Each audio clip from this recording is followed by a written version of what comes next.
그러니까 우리가 예쁜 여자나 잘생긴 남자, 즉 매력적인 이성과 키스를 하려고 하는 건 외적인 부분에서 뛰어난 좋은 유전자를 받고 싶어 한다는 매우 자연스러운 현상이라는 거고, 바꿔 말해서 상대방이 나와의 키스를 거부하는 건 내가 못생겼기 때문에 상대방은 나의 유전자를 못생긴 유전자, 좋지 않은 유전자라고 판단하기 때문에 그럴 수 있다는 거죠. 안녕하세요, 공달입니다. 여러분들 키스 좋아하세요? 아마 다들 좋다고 하실 거예요. 당연히 자기가 좋아하는 스타일의 이성과 하는 키스는 좋겠죠. 좋지 않다고 하면 오히려 그게 이상하죠. 제가 왜 이런 질문을 드렸냐면 키스야말로 가장 직관적인 사랑의 표현법이라고 생각하기 때문인데요.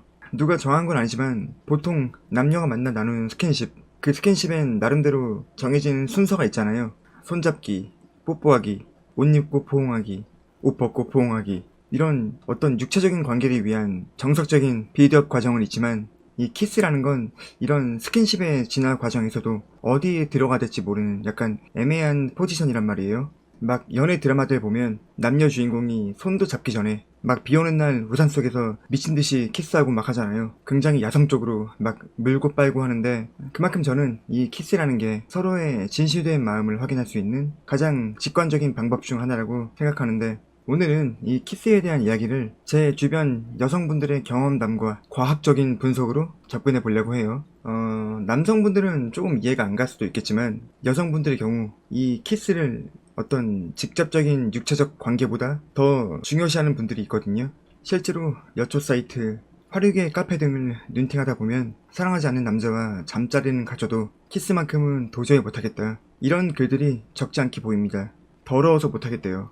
물론 모든 여성분들이 다 그렇다는 건 아니에요. 뭐 키스까진 가능해도 다른 건 절대 안 된다, 이런 분들도 있으니까요. 뭐 남자들이야 그냥 단순하게 어리고 예쁘면 다 좋죠. 참 이럴 땐 내가 남자인 게 되게 편하다니까. 단순하잖아요. 그래서 아무튼 왜 이렇게 키스라는 건 호불호가 갈릴까 생각을 해봤는데, 사실 뭐 호불호라고 생각할 것도 없는 게 애초에 키스 자체가 자연적인 관점에서 봤을 때 인간에겐 당연히 불호에 가까워야 될 그런 행위예요.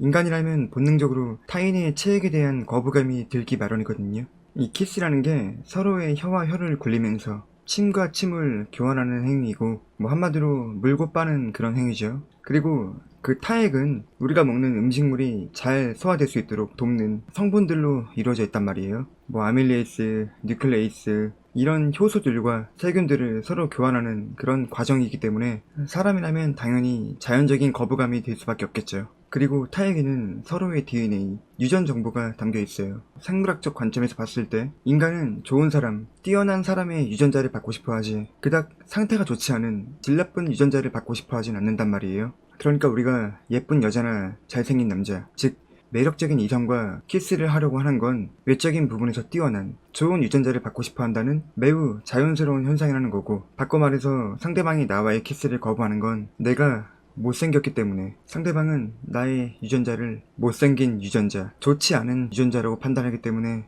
그럴 수 있다는 거죠. 우리가 키스를 할 때 가장 먼저 보이는 건 뭐죠? 상대방의 얼굴, 서로의 얼굴이에요. 제 말이 이해가 되지 않으면 여러분들 지금 한번 눈을 감고 생각해봐요. 여성분들, 만약 차은우, 박보검, 서강준 이런 분들이 여러분들에게 키스하자고 하면 되게 긍정적으로 고민해 볼 거잖아요. 남자분들도 뭐 장원영, 카리나, 윈터, 수지 이런 분들이 키스하자고 하면 안 할 사람 있어요?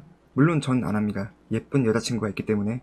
그러니까 우리는 그냥 이렇게 설계되어 있다니까요. 자, 그럼 이걸 또 과학적으로 얘기해보면 사람이 본인의 이상형, 내 취향인 이성을 만나면 피나레티나민 수치가 막 오르거든요. 발음이 되게 어려운데 이 피나레티나민 수치가 막 올라가게 되면 일단 이성이 마비돼요. 그리고 흥분과 긴장감, 행복감이 막 찾아오죠. 즉 상대의 결점이 보이지 않는다는 소리예요. 당연히 키스를 하면서도 아까 제가 말씀드렸던 타액의 교류에서 오는 우리가 손해볼 수 있는 여러가지 것들에 대한 고민이 그 순간만큼은 없어진다는 소리죠. 막 세균 덩어리, 소와 효소로 가득한 그 상대의 타액이 마치 꿀맛처럼 느껴지고 꽃향기가 나요. 그리고 우리는 그걸 사랑이라고 불러요.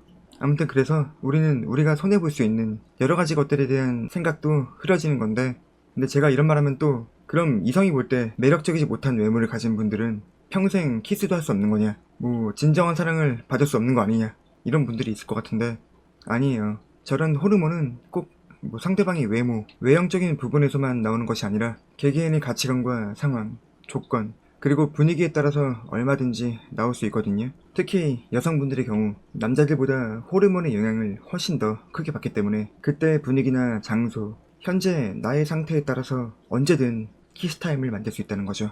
남자는 여자가 예쁘면 언제든지 매 순간이 키스타임이지만 여자는 남자가 조금 내 스타일이 아니더라도 그 분위기만 맞는다면, 그 분위기, 그때의 기분에 이 상대방이 맞춰준다면 충분히 키스타임을 노려볼 수 있다는 거예요. 그러니까 뭐 나는 못생겨서 안 돼, 나는 돈이 없어서 안 될 거야, 이런 생각을 미리 가질 필요는 없다는 말이에요. 돈이 없는 사람이 결혼은 못하겠지만 사랑은 할 수 있거든요.